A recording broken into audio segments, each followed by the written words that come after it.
வெக்கத்தையும் ஓரங்கட்டு மொத்தமா கேட்கணுமா அள்ளி அள்ளி அணைச்சுக்கிட்டு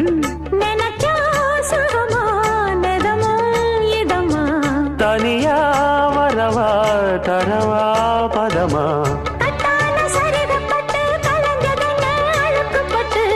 எப்போதும் விருப்பப்பட்டு எழுதுங்க பாட்டு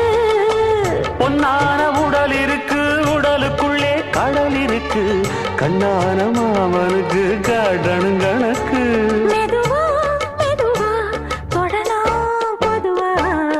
கோழி கூவும் நேரத்தில் கோலம் போட்டு பார்க்கலாமா நல்ல நாதஸ்வரம் ஊத வச்சு மேளம் தட்டி கேட்கலாமா கேட்காத சங்கதி எல்லாம் கேடு அப்படி பார்க்காத இன்னைக்கு நல்ல நாடு அரே வா வா